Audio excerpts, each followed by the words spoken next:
Check out highlights of our exclusive interview with former UFC lightweight champion Sean Sherk from January 2010. How did I get my start? Long story short, I started out wrestling, loved to compete, found mixed martial arts, fell in love with mixed martial arts, started training Shudo, started training kickboxing and jiu-jitsu, and started fighting from there. So it's been a long road, it's been 10 years, but still like what I do, so that's important.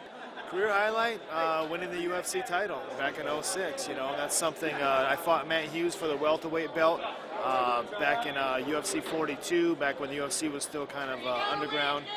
So getting another shot at a belt was a great opportunity, and winning it the second time around felt really good. So there's a wealth of lightweight talent outside of the UFC as well. And I was just kind of wondering, how do you think you would fare off against some of the likes of Shinya Aoki or Eddie Alvarez or Tetsuya Kawajiri? Shinya Aoki, I think would be a good fight. You know, I don't know how good his boxing is. I think he might be a little one-dimensional.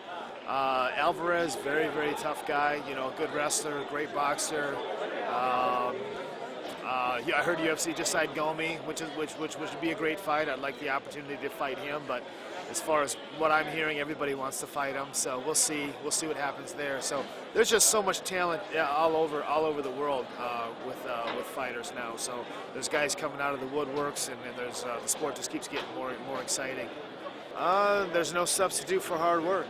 You know, I mean, this sport takes a lot of work to become one of the best guys in the world. It's got to be a 24-hour-a-day commitment, 7-day-a-week commitment, and it just takes a lot of work. You know, don't think that you're going to be able to jump into this head first and be a world champion overnight. It takes a lot of work. I've been doing it my whole life, and it took me 7.5 years to win a world title, and now I'm still fighting for another one. So it just takes a lot of work, and keep your head up and stick to it.